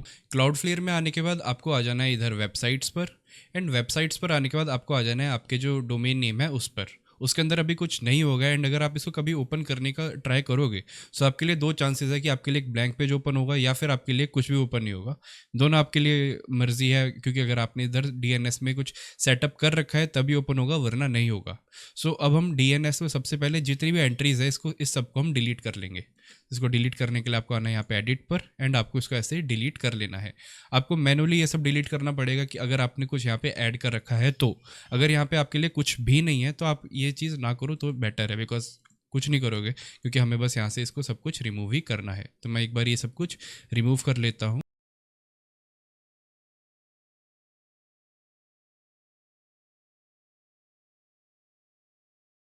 सो मैंने यहाँ से सब कुछ रिमूव कर लिया है। एंड अब बारी आ जाती है हमारे सबसे पहले जो पैनल है उसका डोमेन नेम क्रिएट करने की। वो क्रिएट करने के लिए हमें क्या करना है, हमें सबसे पहले जो आईपी कॉपी करनी है। अगर आप अपने पैनल को किसी और मशीन में इंस्टॉल करोगे तो आपको उसकी आईपी लेनी है, अगर सेम मशीन में करोगे तो वो आईपी लेनी है, ये आपकी कंप्लीट मर्जी है। आपको आईपी को कर लेना है यहाँ से कॉपी एंड आपको आ जाना है कुछ इधर क्लाउडफ्लेयर में एंड यहाँ पे आपको ऐड पे क्लिक करना है। ऐड पे क्लिक करने के बाद आपको जो यहाँ पे IPv4 एड्रेस है वहाँ पे आपको इसको पेस्ट कर लेना है कुछ ऐसे। एंड आपको इधर लिख लेना है पैनल। जैसे आप पैनल लिखोगे तो आपके लिए कुछ एक ऐसा सब डोमेन बन जाएगा जो कि है पैनल डॉट आपके जो होस्टिंग नेम है वो। इसके बाद क्लाउडफ्लेयर जो प्रॉक्सी है आप इसको ऑफ करो। हम इसको क्लाउडफ्लेयर की प्रॉक्सी के बाहर रख रहे हैं बिकॉज हम जो इसका SSL है वो हम डायरेक्टली इंस्टॉल करवाएंगे टेरोडैक्टाइल पैनल के अंदर से ही, हम वहाँ से करवाएंगे। बट अगर आपको इसका जो प्रॉक्सी सेटअप है वो करना है सो वो भी आपकी कंप्लीट मर्जी है, बट उसके लिए आपको थोड़े बहुत चेंजेस अपने एंड से करने पड़ेंगे। एंड अगेन वो आपको थोड़ा बहुत खुद से भी रिसर्च करनी पड़ेगी कि आप प्रॉक्सी के साथ कैसे इसको इंस्टॉल कर सकते हो। हम इसको यहाँ पे बिना प्रॉक्सी के इंस्टॉल कर रहे हैं एंड ये स्टेप बहुत ज़्यादा इंपॉर्टेंट है, तो आप याद रख लेना, ये चीज़ ऑफ कर लो अगर आप मेरा ट्यूटोरियल फॉलो कर रहे हो तो। इसके बाद आप इसको सेव कर लो एंड ऐसे आपका एक सब डोमेन बन जाएगा जो कि होगा panel.tnthosting.cloud। इसके बाद हम एक और सब डोमेन बनाएंगे हमारे विंग्स के लिए जो कि होंगे हमारे सर्वर्स। एंड उसके लिए जो मैं सब डोमेन बनाने वाला हूँ वो होगा EU1 बिकॉज ये हमारी मशीन यूरोप में है एंड मैं वही मशीन यूज़ कर रहा हूँ जिसके अंदर हमारा पैनल है, तो ये सब कुछ वैसे ही रहने देते हैं। बट अगेन ये जो प्रॉक्सी है आप इसको ऑफ कर लो कुछ यहाँ से एंड इसको आप सेव कर लो एंड आपका काम हो जाएगा। सो हमने दोनों चीज़ें सेटअप कर ली है जिसकी हेल्प से ये डायरेक्टली हमें SSL मिल जाएगा हमारे पैनल के अंदर से ही एंड ये ऑटोमेटिक सब कुछ सेटअप हो जाएगा। सो इतना करने के बाद आपको इधर आ जाना है SSL में एंड आपको इधर आके देख लेना कि जो सेटिंग है फ्लेक्सिबल पे सेट हो, फुल पे सेटअप ना हो, बिकॉज कल को बाद में आप कोई और चीज़ करोगे तो आपको यहाँ पे दिक्कत आ सकती है। तो आप एक बारी बस मेक श्योर कर लेना ये फ्लेक्सिबल पे ही सेट हो, बाद में आप इसको बाकी चेंज भी कर सकते हो अगर आपको करना हो तो। सो आप इधर से आपका जो काम है वो आपका हो जाएगा एंड अब आप वापस आ सकते हो इधर ही अपनी मशीन पर। एंड इधर आने के बाद अब हम स्टार्ट करेंगे हमारे टेरोडैक्टाइल पैनल की इंस्टॉलेशन को। उसके लिए आपको आ जाना है अपने वापस ब्राउज़र पर एंड ब्राउज़र पे आने के बाद आपको आ जाना है इस लिंक पर जहाँ पे आपको इसका जो वर्जन है वो सब भी दिख जाएगा एंड आपको इसी स्क्रिप्ट की हेल्प से इसको इंस्टॉल कर लेना है। इसका जो इंस्टॉलेशन स्टेप है वो आपके पास दो ऑप्शन मिलते हैं, आपको मैनुअल इंस्टॉल करना है तो आप मैनुअल कर सकते हो, टेरोडैक्टाइल की वेबसाइट पर जाके एक एक स्टेप फॉलो कर सकते हो, वरना आप इस स्क्रिप्ट की हेल्प ले सकते हो जहाँ पे ऑटोमेटिक एक कमांड में आपके लिए सब कुछ इंस्टॉल कर देगी। तो हम इस वीडियो में ये यूज़ करने वाले, वरना ये वीडियो 2-3 घंटे तक की हो जाएगी बिकॉज उसमें काफ़ी सारे कमांड भी हो सकते हैं एंड सब कुछ टेस्ट करने में हमारा बहुत ज़्यादा टाइम चला जाएगा। सो हम इसको ही यूज़ करने वाले हैं। इसको यूज़ करने के लिए आपको आ जाना है नीचे एंड आपको ये जो कमांड है आपको इसको यहाँ से कॉपी कर लेना है कुछ ऐसे एंड इधर पेस्ट कर देना है। यहाँ पे राइट क्लिक करना है एंड ऑटोमेटिक ये पेस्ट हो जाएगा एंड आपको एंटर प्रेस कर देना है। एंटर प्रेस करने के बाद ये जो स्क्रिप्ट है ये स्टार्ट हो जाएगी एंड ये आपसे काफ़ी सारे ऑप्शन पूछ सकती है स्टार्टिंग में। तो अगर आप यहाँ पे 0 प्रेस करते हो तो ये सिर्फ पैनल इंस्टॉल करेगा, 1 प्रेस करते हो तो विंग्स इंस्टॉल करेगा। मैंने आपको जैसे बताया ये दोनों अपना इंडिपेंडेंट चलते हैं एंड हम इनको बस एक दूसरे से कनेक्ट कर लेते हैं। सो अगेन आपके पास ऑप्शन है कि आपको कैसे करना है एंड अगर आप 2 दबाते हो तो ये दोनों आपके लिए 1 बाय 1 ऑप्शन देगा कि पहले आप पैनल इंस्टॉल करो एंड उसके बाद आपकी जो विंग्स की इंस्टॉलेशन है वो स्टार्ट हो जाएगी। सो आपकी मर्जी आपको कैसे करना है एंड दोनों में आपको ऑलमोस्ट सेम ही ऑप्शन मिलेंगे, कुछ अलग ऑप्शन नहीं मिलेंगे। सो मैं यहाँ पे 2 प्रेस कर लेता हूँ बिकॉज पैनल के बाद मैं सीधा विंग्स ही इंस्टॉल करूँगा एंड दोबारा स्क्रिप्ट का लिंक पेस्ट करने से अच्छा है आप 2 दबा दो, पैनल के बाद विंग्स की इंस्टॉलेशन आपके सामने आ जाएगी। सो 2 मैं यहाँ पे प्रेस कर लेता हूँ एंड मैं प्रेस करता हूँ यहाँ पे एंटर एंड उसके बाद अब ये मेरे से कुछ डिटेल्स पूछेगा जो कि है सबसे पहले आपका जो पैनल का डेटाबेस नेम आप अगर डिफ़ॉल्ट रहने देना चाहते हो जो कि है पैनल, तो आप यहाँ पे एंटर प्रेस कर दो। जो ब्रैकेट के अंदर वाली चीज़ है ये डिफ़ॉल्ट नेम है, जैसे आप एंटर प्रेस करते हो ये ऑटोमेटिकली सिलेक्ट हो जाएगी। सो जो डेटाबेस नेम आपको चाहिए वो मैं आपको बता दूंगा, वो आप अलग से भी क्रिएट कर सकते हो बट आपको यहाँ पे कुछ याद रखने की ज़रूरत नहीं है। सो यहाँ पे जो अगेन डेटाबेस नेम है टेरोडैक्टाइल ये ऑटोमेटिक सिलेक्ट होने देता हूँ। डेटाबेस का पासवर्ड ऑटोमेटिक जनरेट होने देता हूँ, मेरे को कोई दिक्कत नहीं है। इसके बाद आ जाता है आपका टाइम जोन कि आप कहाँ पे रहते हो, तो हम रहते हैं इंडिया में, तो इसके लिए मैं कर देता हूँ Asia/कोलकाता कुछ ऐसे। एंड उसके बाद ये आपसे पूछेगा आपका जो SSL है, SSL सर्टिफिकेट है, उसमें आपको कौन सा ईमेल देना है। सो आप कोई भी ईमेल दे सकते हो, तो मैं यहाँ पे देता हूँ ये वाला email .in@gmail.com। इसके बाद ये मेरे से पूछ रहा है email ID of admin account, तो ये याद रखना आप इसको थोड़ा अलग रखना आपकी जो बिलिंग पैनल जो आप फ्यूचर में इंस्टॉल करने वाले हो उससे। सो इसको मैं एक अलग नेम दे देता हूँ या फिर मैं ये ईमेल रहने देता हूँ yuvrajverma.in@gmail.com। इसके बाद यूज़र नेम, ये चीज़ आपको याद रखनी है, जो चीज़ें याद रखनी है याद रख लेना। ये ईमेल याद रखना है आपको, यूज़र नेम पासवर्ड आपको याद रखना है। मैं यूज़र नेम दे देता हूँ, फर्स्ट नेम। अब जो पासवर्ड आप सेट करोगे यही आपका जो पैनल है उसका आईडी पासवर्ड होने वाला है, तो पासवर्ड याद रखना, भूल मत जाना। सो यहाँ पे मैंने पासवर्ड लिख दिया है, यहाँ पे मैं फिर से एंटर प्रेस कर देता हूँ। एंड अब ये मेरे को बोल रहा है FQDN ऑफ दिस पैनल। सो अगर आप ये प्रोसेस विदाउट डोमेन नेम कर रहे हो तो आप यहाँ पे सीधा IP एड्रेस पेस्ट कर दो।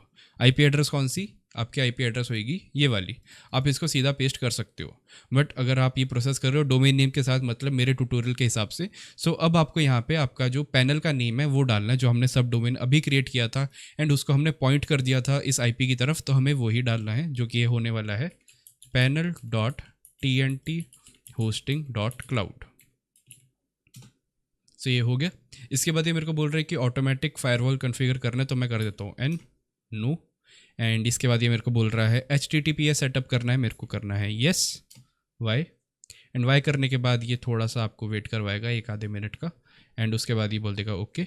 एंड आप देख सकते हैं यहाँ पे ये बोल देगा कि ठीक है। एंड इसके बाद आपको फिर से वाई करना है, क्योंकि ये एक HTTP रिक्वेस्ट का टेस्ट करेगा आपके डोमेन नेम से।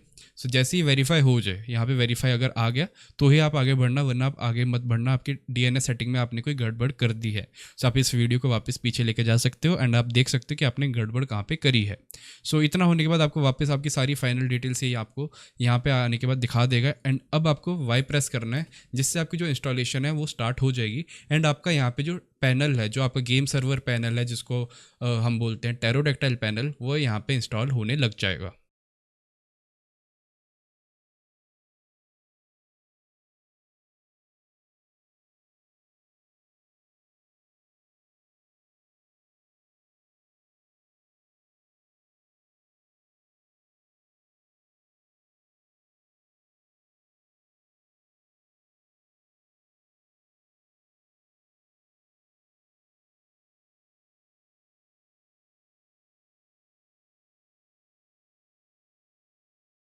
एंड सबसे लास्ट में अब आपसे एक चीज़ बोलेगा कि यहाँ पे आपको एनोनिमस रिपोर्ट सेंड करनी है कि नहीं, तो आप इसको यस कर सकते हो, कोई दिक्कत नहीं होने वाली आपके डेटा के साथ।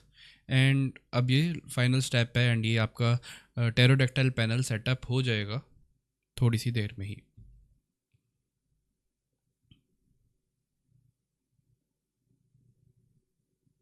इसके बाद ये फाइनल पूछ रहा है टर्म्स एंड कंडीशन, तो हम एग्री करते हैं, जो कि होगी आपके SSL सर्टिफिकेट के लिए। एंड आपको यहाँ पे आप देख सकते हैं कि SSL सर्टिफिकेट जनरेट हो जाएगा, आपको यहाँ पे मिल जाएगा। यहाँ से डाउनलोड करके ऑटोमेटिकली आपके लिए सब कुछ सेटअप कर देगा। सो यहाँ पे सब कुछ हो चुका है एंड ये बोल रहा है कि installation of panel completed, do you want to proceed to wings installation. So वहाँ पे मैंने 2 प्रेस किया था, तो इसीलिए वो एक के बाद एक सेकंड चीज़ लेके आ गया मेरे लिए। अगर मैं वहाँ पे सिर्फ 1 प्रेस करता तो मेरे को यहीं पे ला के छोड़ देता, एंड वहाँ पे मेरे को वापस उस स्क्रिप्ट को रन करना पड़ता है, एंड वहाँ पे मैं अगेन विंग्स की इंस्टॉलेशन स्टार्ट करवा सकता था। एंड ये भी मेरे पास एक ऑप्शन था। सो कम्प्लीटली आपके पास सारे ऑप्शन है कि आपको कैसे करना है। सो यहाँ पे मेरा जो टेरोडेक्टाइल पैनल है वो इंस्टॉल हो चुका है। एंड अब हम सबसे पहले इसको टेस्ट कर लेते हैं। स्क्रीन को आप ऐसे ही छोड़ दो, कोई दिक्कत नहीं है। अब वापस आ जाओ अपने ब्राउज़र पे एंड न्यू टैब में आने के बाद आप ओपन करो। एंड जैसे आप ये लिखोगे आपके लिए आपका जो टेरोडेक्टाइल पैनल है वो इंस्टॉल हो चुका होगा। आप देख सकते हैं यहाँ पे आपको SSL सर्टिफिकेट भी मिल चुका होगा। आप देख सकते हैं यहाँ पे लेट्स एनक्रिप्ट का SSL हमें मिला हुआ है। एंड अब आप यहाँ से लॉगिन कर सकते हो एंड डायरेक्टली आप अपने अकाउंट में आ सकते हो। तो यहाँ से मैं एक बार लॉगिन करता हूँ एंड मैं आपको अपने अकाउंट में आने के बाद मिलता हूँ। सो मेरा जो टेरोडेक्टाइल पैनल है उसके अंदर मैं लॉगिन कर चुका हूँ। एंड अब हम इसके एडमिन पैनल के अंदर चलेंगे। उसके लिए आपको यहाँ पे क्लिक करना है एंड यहाँ से इसका जो एडमिन पैनल है वो ओपन हो जाएगा। अब इधर आपको क्या करना है वो थोड़ी देर में हम देखते हैं, बिकॉज अब हमें विंग्स इंस्टॉल करनी है। बिकॉज विंग्स के बिना टेरोडेक्टाइल पैनल इनकम्प्लीट है। ये बस एक आपके लिए इंटरफेस है जिसका भी कोई मतलब नहीं है अगर इसके पास विंग्स ना हो तो। सो वापस आ जाना अपने क्लाउडफ्लेयर में एंड DNS में आने के बाद आप वापस देख लेना कि आपने अपने जो विंग्स है उसको क्या नेम दिया है। बिकॉज अगर आप भूल जाओ तो आप यहाँ से देख सकते हो, जो कि है EU1.tnt-hosting.cloud। ये हमने नेम दे रखा है बिकॉज ये काम आने वाला है आपके विंग्स के इंस्टॉलेशन में। सो अब हम चलते हैं हमारे विंग्स के इंस्टॉलेशन पे। अगेन अगर आप इस स्क्रीन के ये स्क्रीन अगर आपने बंद कर दी हो तो आप इस स्क्रीन को वापस ओपन कर सकते हो। वो स्क्रिप्ट का आपको लिंक पेस्ट करना है एंड वहाँ पे आपको अराउंड शायद 1 या 2 प्रेस करना है एंड उसके बाद आपके लिए विंग्स की इंस्टॉलेशन ओपन हो जाएगी। सो आपको बस यहाँ पे वाई करना है एंड अब स्टार्ट हो जाएगा हमारा विंग्स का काम, जिसकी हेल्प से हम हमारे कंटेनर्स को क्रिएट कर पाएंगे। सो अब आपको थोड़ा सा वेट करना है एंड अगेन ये आपसे थोड़ी बहुत ऑप्शंस पूछेगा जिसकी हेल्प से आप इन सब चीज़ों को चला सकते हो। सो इसने अब सबसे पहले मेरे से पूछ लिया फायरवॉल का, जिसको मैं कर देता हूँ नो। फायरवॉल इससे सेटअप नहीं करवाना, अगर करवाओगे तो शायद आपके लिए चांसेस आपके लिए पूरा सर्वर लॉक हो सकता है। सो इसके बाद ऑप्शन आ जाता है कि automatically configure a user for database host, इसको कर दो वाई। इसके बाद ये पूछ रहा है कि आपका जो माई सीक्वल है, आपका जो डेटाबेस है, क्या वो आप एक्सटर्नली यूज़ करना चाहते हो कि नहीं, तो आप इसको येस कर दो, यस कर देना, बिकॉज वरना एक्सेसिबल नहीं होगा, आपको मैनुअली उसको ऑन करना पड़ेगा बैकएंड से जाके। इसके बाद ये बोल रहा है पैनल का एड्रेस, तो आप यहाँ पे ब्लैंक कर दो क्योंकि हम किसी भी एड्रेस से ओपन कर लेंगे, तो आप इसको इधर बस सिंपली एंटर प्रेस करो एंड आपका काम हो जाएगा। एंड इसके बाद आपको ऐड करना है डेटाबेस का होस्ट नेम। होस्ट नेम या यूज़र नेम एक ही चीज़ है। यूज़र नेम आपको लिखना है कुछ यहाँ पे, सो बाय डिफ़ॉल्ट ये टेरोडैक्टाइल यूज़र ही है, सो आप इसको यही रहने दो, कोई दिक्कत नहीं है। मैं इसको एंटर कर देता हूँ एंड अब बारी आ जाती है इसके पासवर्ड की, एंड आपको ये वाला पासवर्ड और यूज़र नेम याद रखना है। सो मैं पासवर्ड लिख देता हूँ यहाँ पे एक, इसके बाद मैं प्रेस करता हूँ एंटर। एंड इसके बाद ये बोल रहा है कि आपको HTTPS इंस्टॉल करना है, एंड अगर आपने अपने पैनल में SSL सर्टिफिकेट लगाया है तो आपको अपने विंग्स में SSL लगाना ही पड़ेगा, आपके पास कोई और ऑप्शन नहीं है, तो आपको यस करना है इधर। मैं कर देता हूँ इधर वाई। एंड इसके बाद ये बोल रहा है कि FQDN for the let's encrypt, मतलब आपके SSL के लिए आपको जो डोमेन नेम है आपको वो एंटर करना है। सो यहाँ पे आपको आपका जो विंग्स है उसका डोमेन नेम एंटर करना है। अगेन अगर आप भूल चुके हो तो आप यहाँ पे आके इसको कॉपी कर सकते हो, EU1, उसके बाद आपका जो डोमेन नेम है वो। सो यहाँ पे मैं वापस लिख देता हूँ EU1.tnthosting.cloud। इतना लिखने के बाद आपको बस एंटर प्रेस करना है एंड अगेन ये थोड़ा सा टाइम लेगा, 5-10 सेकंड, उसके बाद ये ऑटोमेटिक बोल देगा कि हाँ ठीक है। एंड इसके बाद ये अगेन मेरे से सेम चीज़ वही पूछ रहा है कि HTTPS रिक्वेस्ट हम एक बार ये टेस्ट कर सकते हैं, तो मैंने बोल दिया ओके। अगेन DNS वेरीफाई हो चुका। SSL के लिए मेरे से ईमेल आईडी मांग रहा है, तो मैं ईमेल आईडी दे देता हूँ, enter. And proceed with installation, तो मैं वाई कर देता हूँ एंड वाई करते ही अगेन इंस्टॉलेशन स्टार्ट कर देगा अपनी, एंड ये सब कुछ इंस्टॉल कर देगा अराउंड 1 से 2 मिनट के अंदर अंदर।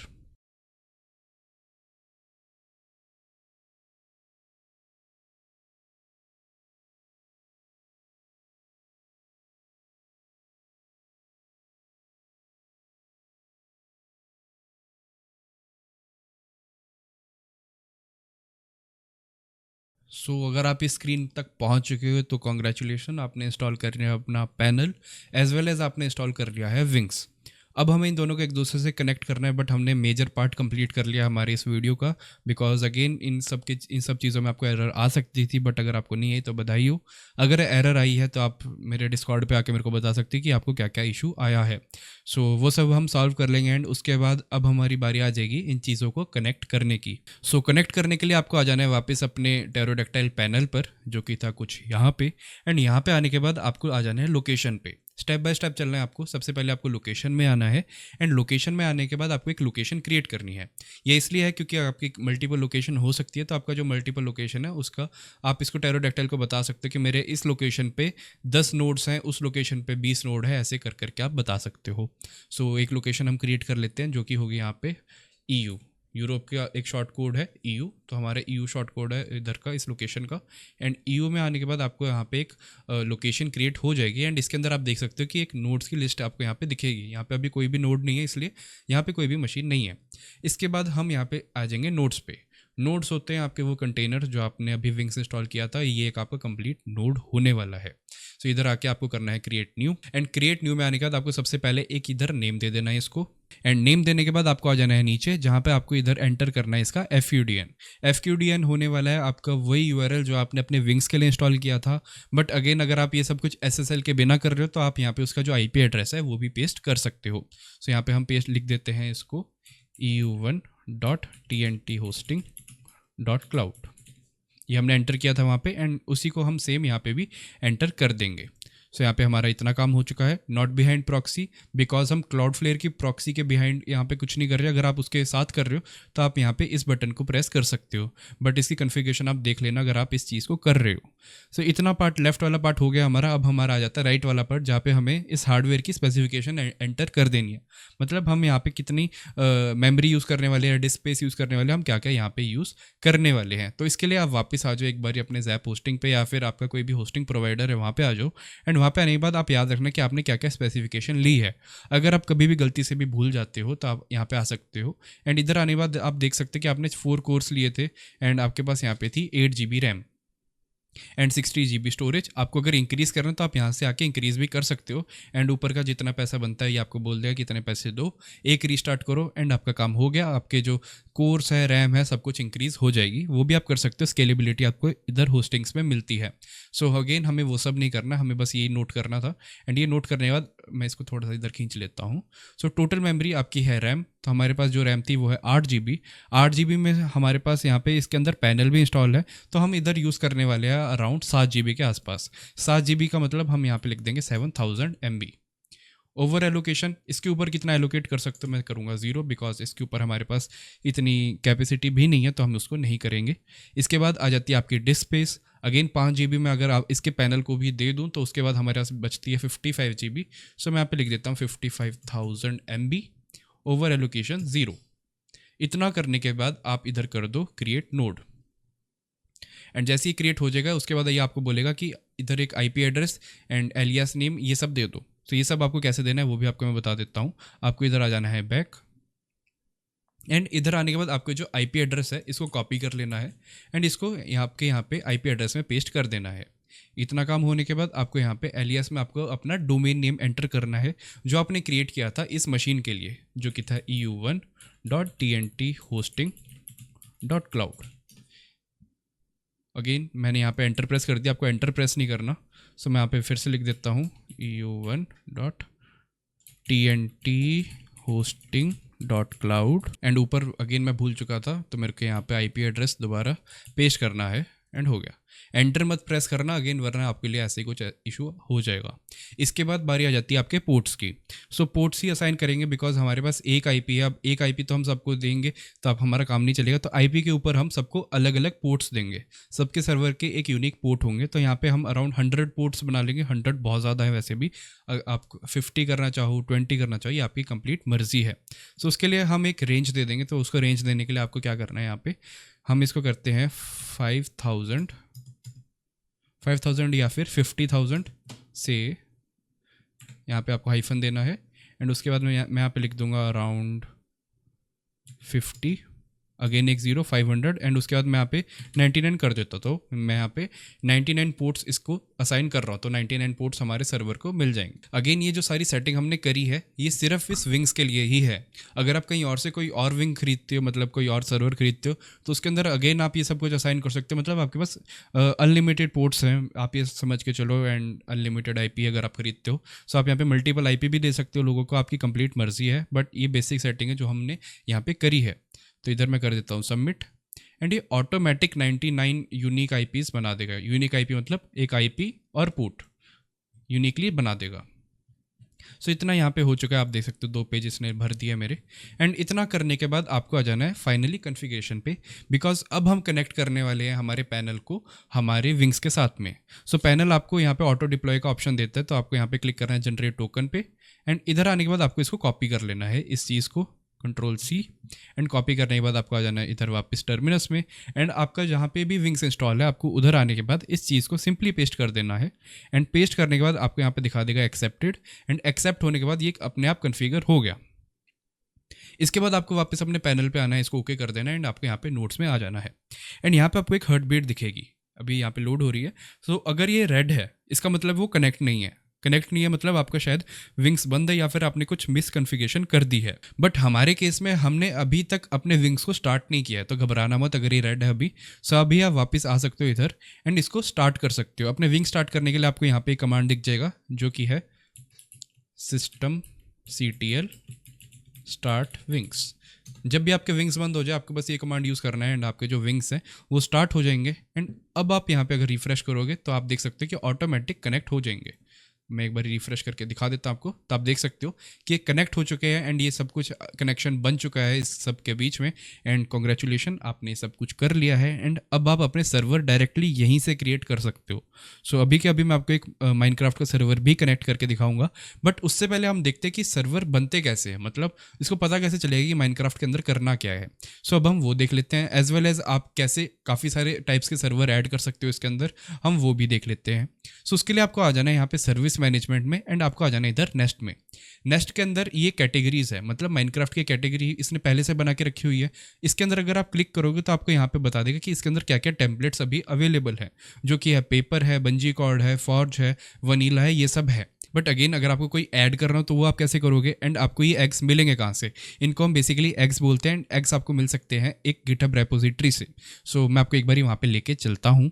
सो आपको आ जाना है इधर, ये आपको गिटहब रेपो का लिंक डिस्क्रिप्शन में मिल जाएगा एंड यहाँ पे आपको इसका नाम दिखेगा पेलिकन एग्स। यहाँ पे टेरोडेक्टाइल एग्स था इसका नाम, बट अगेन इसका जो डेवलपर है उसने अपना खुद का पैनल्स बनाने का सोचा है जो कि है पेलिकन पैनल, बट वो अभी कंपैटिबल नहीं है ज़्यादातर पैनल्स के साथ में, या फिर मैं आपको बोलूँ ज़्यादातर बिलिंग पैनल के साथ में एंड काफ़ी सारी चीज़ों के साथ में। सो वो अभी करंटली अंडर डेवलपमेंट है, इसलिए हमने उसको यूज़ नहीं किया। बट ये जो एग्स हैं ये अभी भी ऑपरेटेबल है इस टेरोडेक्टाइल के साथ में। सो आपको ये सारी कैटेगरीज दिख जाएंगी, मतलब अगर आपको सिर्फ डेटाबेस का एग चाहिए तो वो भी आपको मिल जाएगा, माइनक्राफ्ट का चाहिए या फिर आपको गेम एग्स चाहिए तो आपको वो भी मिल जाएंगे। सो अगर आप 5M वाली हो तो आपका 5M का भी एग यहाँ पे मिल जाएगा, जो कि है GTA के अंदर आने के बाद 5M में आपको आना है एंड 5M में आने के बाद आपको यहाँ पे जो जेसन फाइल है ये आपको दिख जाएगी। आपको इस जेसन फाइल को डाउनलोड करना है एंड आप अगर इधर वहाँ पे अपलोड करते हो, अपलोड के लिए आपको आ जाना है यहाँ पे इंपोर्ट एग पे एंड जैसे आप इंपोर्ट करते हो आप एक 5M सर्वर बना सकते हो डायरेक्टली। इधर हम अभी नहीं करने वाले हैं, हम अभी कोई और एग अगर करना हो तो मैं आपको दिखा देता हूँ। फॉर एग्जांपल माइनक्राफ्ट है हमारे पास ऑप्शन, माइनक्राफ्ट में भी 3-4 ऑप्शन है, जावा के अंदर जाओगे फिर बहुत सारे ऑप्शन है। सो आपके पास एंडलेस ऑप्शंस है अगर आपको कुछ भी यहाँ पे ऐड करना है तो। अगर आप थोड़ा बहुत सीख सकते हो, क्योंकि ये अगेन जेसन फॉर्मेट में ही है, अपना एग कैसे बनाना है तो आप वो भी ट्राई कर सकते हो, आप खुद का एग क्रिएट कर सकते हो एंड आप वैसे भी काम कर सकते हो, आपके पास ये भी ऑप्शन है। बट अब हम वापस आ जाते हैं बिकॉज हमें कोई यहाँ पे एग ऐड नहीं करना, बिकॉज हमारे पास माइनक्राफ्ट का एग है एंड हम यहाँ पे एक माइनक्राफ्ट का सर्वर ही बनाने वाले हैं। किसी को 5M का सर्वर बनाते देखना है तो आप बता दो, मैं अगली वीडियो में आपको थोड़ा सा पार्ट में वो भी करके दिखा दूंगा। बट वो करने से पहले हमने एक चीज़ मिस कर दी जो कि था हमारा डेटाबेस। डेटाबेस आपको याद होगा, मैंने आपको कहा था कि याद रख लेना उसका जो आप यूज़र नेम दे रहे हो एंड पासवर्ड, बिकॉज वो हमें एंटर करना है यहाँ पे। डेटाबेस का एक मेन होस्ट हम यहाँ पे दे देंगे एंड उसके बाद वो यूज़र नेम ऑटोमेटिकली क्रिएट करता रहेगा। सो इधर मैं क्या करता हूँ, सबसे पहले इसको मैं एक नेम दे देता हूँ। इसके बाद आ जाएगा आपका होस्ट एंड होस्ट होगा आपका जो विंग्स का डोमेन नेम है वो, जो कि होने वाला है eu1.tnthosting.cloud। उसके बाद आ जाता है आपका यूज़र नेम। यूज़र नेम अगर आपने वहाँ पे डिफ़ॉल्ट ही रखा था, मतलब आपने अगर वहाँ पे एंटर प्रेस कर दिया था तो वो डिफ़ॉल्ट होने वाला है टेरोडेक्टाइल यूज़र। एंड उसके बाद आपका जो पासवर्ड जो आपने मैनुअली सेट किया था, जो किया कुछ ऐसे, एंड उसके बाद आप इसको लिंक कर सकते हो अपनी मशीन से। सो आप इसमें ऐसा कर सकते हैं कि आपके जितने भी नोड्स हैं, मतलब आपके एक नोड जर्मनी में है, एक नोड सिंगापुर में, तो आप सबके अंदर अपने अपने डेटाबेस रख सकते हो जिससे डेटाबेस में भी लेटेंसी नहीं आएगी आपको। सो आप ये कर सकते हो। तो एंड अगर आपने सब कुछ सही सेट किया तो आप क्रिएट करोगे, क्रिएट करने के बाद आपको यहाँ पे दिखाएगा सक्सेसफुली ये क्रिएट हो चुका है। कोई इशू होगा तो आपको यहाँ पे रेड कलर में आ जाएगा कि यहाँ पे इशू हुआ है एंड वो आपको मैनुअली देखना पड़ेगी कि आपने क्या गलती करी है। इसके बाद अब हम ऑप्शनल है हमारे पास कि एक सर्वर बना के टेस्ट करना, बिकॉज आपने अभी अभी एक मशीन खरीदी है एंड अगर आपको टेस्ट करना हो एक सर्वर बना के तो आप इधर से क्रिएट कर सकते हो। आपको आ जाना है इधर सर्वर में एंड क्रिएट न्यू करना है। इसके बाद आपको सारी डिटेल्स देनी पड़ेगी, आपको कैसा सर्वर चाहिए एंड ये सारा हमारा बिलिंग पैनल करेगा जो हम अगली वीडियो में सेटअप करेंगे। बट अगेन टेस्टिंग के लिए आपने एक मशीन लिया तो बिना टेस्ट करे तो ऐसे सही नहीं है। सो हम एक सर्वर क्रिएट कर लेते हैं। तो यहाँ पे सबसे पहले इसको एक नेम देना है, कोई भी नेम दे सकते हो आप। सो यहाँ पे मैंने इधर लिख दिया paper server and owner name में आपका जो यूज़र नेम है आपको वही डाल देना है, युवराज वर्मा, बिकॉज मेरा यूज़र अभी क्रिएटेड है तो मैं यहाँ पे अपना नेम डाल दूंगा। नोड क्योंकि एक ही लोकेशन है मेरे पास तो मैं यहाँ पे रूट 1 कर दूंगा। एलोकेशन आपकी कौन सी IP आपको देनी है तो आप वो दे सकते हो इसको यहाँ से। एडिशनल IP अगर आपको देनी है तो आप वो भी दे सकते हो, मतलब मैं 2 इसको पोर्ट्स दे सकता हूँ कुछ ऐसे। इसके बाद कितने डेटाबेस ये बना सकता है, 2 डेटाबेस, कितने और IP ये ले सकता है खुद से, सो आप वो भी कर सकते हो। इसके अलावा कितने बैकअप क्रिएट कर सकता है वो भी, बैकअप मैं 5 कर देता हूँ। अब आ जाता है आपका CPU लिमिट। CPU लिमिट वही जो मैं थ्योरी में आपसे बात कर रहा था वही चीज़ है। अगर आप इसको देते हो 100%, 100% का मतलब है आपने इसको कंप्लीट एक कोर दे दिया। अगर आप 200% लिखते हो तो दो कोर आपने दे दी, बट अगेन 100% ही हम इसको रखते हैं बिकॉज ये इतना ही होता है। CPU पिनिंग का मतलब है कि आप इसको पर्टिकुलर कौन सा थ्रेड देना चाहते हो। थ्रेडिंग अगर आपको नहीं पता तो आप थोड़ा सा गूगल कर सकते हो, बट हम यहाँ पे इसको कुछ सेटअप नहीं करने वाले हैं। थ्रेड ये कोई भी उठा ले, इसकी कंप्लीट मर्जी है। इसके बाद हम चलते हैं आगे मेमोरी में। मेमोरी होती है हमारी रैम। सो इसको मैं देना चाहता हूँ अराउंड 4 GB रैम, जो कि होगी 4000 MB कुछ ऐसे। एंड ये टेस्टिंग के लिए, बिकॉज हमने एक छोटी मशीन ली थी एंड उसमें हम कुछ ऐसा पार्टीशन कर रहे हैं। ये भी मेरी मर्जी है, आप ऐसा मत करना, आप अपने हिसाब से जैसे पार्टीशन करना चाहते हो कर लेना। एंड मशीन इतनी छोटी प्लीज़ मत लेना, बिकॉज इतनी छोटी मशीन में आपको कुछ नहीं होना, आपकी होस्टिंग कंपनी नहीं चलने वाली है। मशीन आप कम से कम वही जो मैंने आपको बताया था 32 GB रैम 8 कोर वाली ले लेना, वही बेटर है। उसके बाद आप आ जाओ नीचे, जो कि आपकी डिस्क मैं इसको दे दूंगा 10 GB, जो कि होगी 10,000 MB। एंड उसके नीचे आने के बाद आपको सिलेक्ट करना है नेक्स्ट था हमारी जो कैटेगरी थी माइनक्राफ्ट, एंड उधर पेपर आ जाएगा, पेपर सिलेक्टेड था। इधर आपके पास ऑप्शन है आपको कौन सा सिलेक्ट करना है। उसके बाद आपके जो भी सेटिंग करनी है डॉकर की वो आप कर सकते हो। मैं नहीं कह रहा कि कुछ करना है, कुछ ज़रूरी नहीं है। आप सीधा इधर क्रिएट कर लो एक सर्वर, एंड आपका सर्वर क्रिएट होने लग जाएगा। इधर आपको जैसे ही क्लिक करते हो आप यहाँ पे, तो आप यहाँ पे देख सकते हैं कि आपके लिए वो पैनल ओपन हो चुका है जहाँ पे आपका जो सर्वर है आपको दिखेगा, एंड आप अपने सर्वर को एक्सेस कर सकते हो एज अ कस्टमर भी। सो आपको जो बिलिंग पैनल होने वाला है वो आपको सीधा एक्सेस दे देगा इस चीज़ का। ये सेटिंग आप उसके अंदर एक बार में पहले कर दोगे, एंड जैसे ही वो परचेज करेगा ऑटोमेटिकली कमांड चला जाएगा यहाँ पे, एंड वो उसके लिए सीधा प्रोडक्ट क्रिएट होने लग जाएगा। सो आपके कस्टमर को कुछ नहीं करना पड़ेगा, एंड ये सबसे बेटर चीज़ होने वाली है यहाँ पे। सो यहाँ पे आप देख सकते हो हमारा सर्वर ऑटोमेटिकली यहाँ पे ऑन हो रहा है, एंड आप यहाँ पे थोड़ा सा वेट करो जब तक ये सारी चीज़ें आपके लिए रेडी ना हो जाए। एंड यहाँ पे आप देख सकते हो CPU लोड मतलब 100%, मतलब आपका जो एक कोर है वही यूज़ हो रहा है, उसके ऊपर चला जाता है तो आपका दूसरे कोर पे जा रहा है सारा प्रेशर। एंड लोड हैंडलिंग के लिए आपको मैंने जैसे बताया था, आप वैसी सेटिंग कर लेना, बहुत सही रहने वाला है आपके लिए। यहाँ पे आपकी आ जाती है मेमोरी आपकी है 4 GB तक, एंड इसके ऊपर भी अगर आपको देनी है तो आप दे सकते हो। एंड यहाँ पे आ जाता है नेटवर्क, मतलब कितना यूजेज हो रहा है, अब इनबाउंड आउटबाउंड मतलब कितना आ रहा है जा रहा है नेटवर्क, आप वो सब भी यहाँ से देख सकते हो। इसके अलावा यहाँ पे आप देख सकते हो अपनी फाइल्स को, डेटाबेस को, बहुत कुछ ऑप्शन है, वो आप सारे अपने आप एक्सप्लोर करना, आपको मज़ा आने वाला है क्योंकि आप खुद की होस्टिंग कंपनी स्टार्ट कर रहे हो। सो थोड़े बहुत मज़े तो आप भी लोगे, इतना तो बनता है। अब थोड़ा सा वेट करो जब तक ये सब कुछ कंप्लीट सेटअप ना हो जाए तो।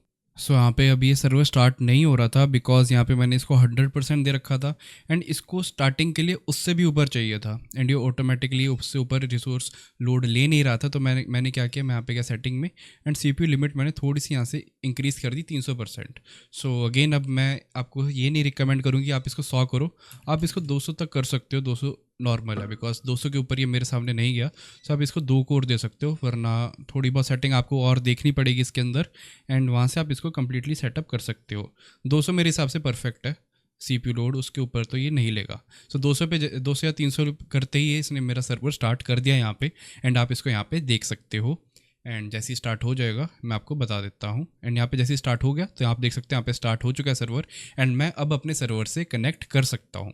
अब सर्वर से कनेक्ट करने के लिए मेरे पास ये एड्रेस है, एंड मैं इस पर जैसे क्लिक करता हूँ ये कॉपी हो जाएगा, एंड मैं इसको अगर अपने माइनक्राफ्ट में पेस्ट करूँगा मेरा सर्वर स्टार्ट मेरे लिए हो जाएगा। उससे कनेक्ट करने से पहले मैं आपको थोड़ी सी और चीज़ें दिखा देता हूँ। आप यहाँ पे आ सकते हो फाइल्स में, एंड फाइल्स में आने के बाद आप सारी फाइल्स दे सकते हो जो आपके सर्वर की होंगी। कोई भी यूज़र किसी और के सर्वर की फाइल्स यहाँ से एक्सेस नहीं कर पाएगा बिकॉज अगेन यही कंटेनर्स का काम है, एंड आप उसको यहाँ से एडिट भी कर सकते हो। सो आप एडिट करने के लिए आप यहाँ पे क्लिक कर सकते हो कहीं पे भी, एंड क्लिक करने के बाद आपके लिए एडिटर ओपन हो जाएगा। इसके अलावा आप आगे जा सकते हो डेटाबेस पे, डेटाबेस आप क्रिएट कर सकते हो। डेटाबेस का आप कोई भी नेम दे सकते हो, एंड उसके बाद यहाँ पे इसको ब्लैंक छोड़ दो जिसकी हेल्प से कोई भी कनेक्ट कर पाएगा रिमोट यूज़र। सो आप अपने HDSQL में इसको इस डिटेल्स को आप पेस्ट कर सकते हो, एंड आप आपके डेटाबेस से कनेक्ट हो जाओगे, एंड ये भी बहुत इजी चीज़ है। इसके बाद आ जाता है शेड्यूल्स। अगर आपको कोई भी शेड्यूल क्रिएट करना है, मतलब कोई भी कमांड आपको एक पर्टिकुलर टाइम पे सेंड करना है अपने सर्वर में, तो आप वो चीज़ें भी कर सकते हो। यूज़र्स को और एक्सेस दे सकते हो, मतलब आपको 2-3 एडमिन को एक्सेस देना है जो आपका सर्वर को देख पाएँ, तो आप यहाँ से ऐड यूज़र कर सकते हो, एंड उनको उनका ID पासवर्ड भी यहीं से क्रिएट करके दे सकते हो। ये भी आपको एक ऑप्शन मिलता है। इसके अलावा आप आगे जाओगे तो आप बैकअप क्रिएट कर सकते हो अपने सर्वर का। नेटवर्क में जाओगे तो आप यहाँ पे देख सकते हो आप मल्टीपल IP एड्रेस जो हमने वहाँ पे दी थी उनमें से किसी एक को भी आप प्राइमरी बना सकते हो, वेयर एज आप इन पोर्ट्स को यूज़ कर सकते हो एज अ सेकेंडरी या बाकी पोर्ट्स अगर आपको कोई और प्लगइन चलाना है, एप्लीकेशन चलानी है, तो आप इन पोर्ट्स के थ्रू भी उनको रन कर सकते हो। स्टार्टअप में आपको बाकी सारी चीज़ें दिख जाएगी, जो आपकी सर्वर जार फाइल है, डॉकर इमेज है, जो आप सेटअप कर सकते हो। एंड आप बिलिंग पैनल के थ्रू इन सारी चीज़ों का रिस्ट्रिक्शन भी लगा सकते हो अगर आपको लगानी हो तो। SFTP का मतलब होगा कि आप अपने जो एप्लीकेशन है, फॉर एग्जांपल फाइलजिला या WinCP, तो आप उसके हेल्प से कनेक्ट कर सकते हो एंड वहाँ से अपनी फाइल्स डाउनलोड कर सकते हो। एंड वो एक फास्ट वे है अगर आपको कुछ डाउनलोड करना हो तो। एंड यहाँ पे SFTP यूज़ कर रहे हैं, जो कि बहुत बढ़िया चीज़ है यहाँ पे। सो यहाँ पे हम वापस आ जाते हैं कंसोल पे ही। सो यहाँ पे मेरा सर्वर स्टार्ट हो चुका है, तो अब मैं एक बारी कनेक्ट करता हूँ अपने सर्वर से। एंड उसके लिए मैं यहाँ पे सबसे पहले जो एड्रेस है इसको मैं कॉपी कर लेता हूँ। इसके बाद मैं ओपन करता हूँ अपनी माइनक्राफ्ट को एंड मैं माइनक्राफ्ट के अंदर इसको एक बारी पेस्ट करके आपको मैं दिखा देता हूँ। तो अब हम चलते हैं हमारे मल्टीप्लेयर में एंड इसके बाद डायरेक्ट कनेक्शन। एंड इधर मैं पेस्ट कर देता हूँ हमारा जो लिंक था होस्टिंग कंपनी का, वो जो मेरे को मिला था मेरे सर्वर के लिए। एंड मैं यहाँ से कनेक्ट कर लेता हूँ। एक चीज़ याद रखना, मैंने आपको एक चीज़ कही थी कि जितना पास हो आपके सर्वर उतना ही बेटर है माइनक्राफ्ट के लिए। बिकॉज अब आप यहाँ पे देखो मेरे को क्या दिक्कत आएगी। यहाँ पे मेरे लिए ब्लॉक्स ही लोड नहीं होंगे। अब आप बोले कि रैम इशू है, ये रैम इशू नहीं है, बिकॉज ये लोकेशन इशू है। मैं जैसे यहाँ पे जाऊँगा तो वो मेरे लिए थोड़ी देर बाद लोड होएंगे। सब जर्मनी सर्वर ना लेना अगर आप अपने लिए एक होस्टिंग कंपनी स्टार्ट कर रहे हो। जर्मनी सर्वर आपके लिए बेनिफिशियल नहीं रहेगा, आपको लेना पड़ेगा मुंबई सर्वर या फिर आपको लेना पड़ेगा सिंगापुर का सर्वर। यहाँ पे मेरे को कुछ एक ऐसी दिक्कत आ रही है, थोड़ी देर बाद ये लोड हो रहा है। अगर आप थोड़ी बहुत सेटिंग वगैरह करते हो इसके अंदर जाके अपने गेम के अंदर, तो आपके लिए थोड़ा ठीक ठाक चल जाएगी ये चीज़। बाकी आपको पता ही है कैसा एक्सपीरियंस मिलेगा अगर आप कुछ ऐसे अपने यूज़र को या फिर अपने कस्टमर को प्रोडक्ट सेल करते हो तो अब मैं वापस अपने टेरोडैक्टाइल पैनल में आ चुका है। एंड आप यहाँ पे देख सकते हैं कंसोल के अंदर भी मेरी सारी डिटेल्स आ गई। मतलब ये रियल टाइम पे वर्क करता है, कोई भी आपको ये भी दिक्कत नहीं देता है।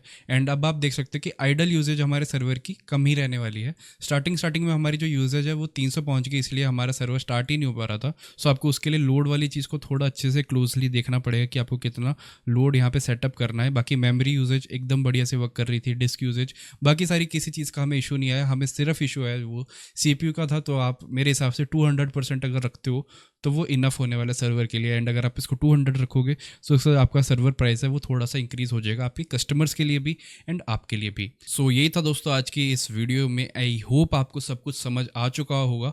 ये बहुत ज़्यादा बड़ी वीडियो बन गई होगी, अराउंड 40 से 50 मिनट की, बिकॉज इसके अंदर मैंने आपको बहुत कुछ एक्सप्लेन किया है एंड सब कुछ 1 by 1 थ्योरेटिकली भी एक्सप्लेन किया है, प्रैक्टिकली भी आपको मैंने अभी सब कुछ करके दिखाया है। अगेन अगर अभी भी आपको कुछ समझ ना आया हो सो आप मेरे को ईमेल कर सकते हो। आपको ईमेल मेरा डिस्क्रिप्शन में मिल जाएगा, एज वेल एज आप डिस्कॉर्ड सर्वर पे आके भी लिख सकते हो हमारे जनरल चैट पे। इसके अलावा आपको कोई भी और डाउट हो तो आप मेरे को कमेंट करके भी बता सकते हो। मैं अगली वीडियो में वो कवर करने का ट्राई करूँगा। इसके अलावा और कुछ मेरे हिसाब से बचना नहीं चाहिए। एंड आई होप आपको ये वीडियो अच्छी लगी होगी। मेरे लिए कोई भी सजेशन हो तो वही आप मेरे को कमेंट करके बता सकते हो। अब अगले पार्ट में हम क्या करने वाले हैं मैं आपको थोड़ा सा आइडिया दे देता हूँ। हम इंस्टॉल करने वाले हैं हमारा एक बिलिंग पैनल। बिलिंग पैनल क्या करेगा, जो हमने अभी सारी मेहनत मैनुअली करी थी ये सर्वर क्रिएट करने की, वो हम उसमें भी करेंगे, बट वो हम वन टाइम करेंगे।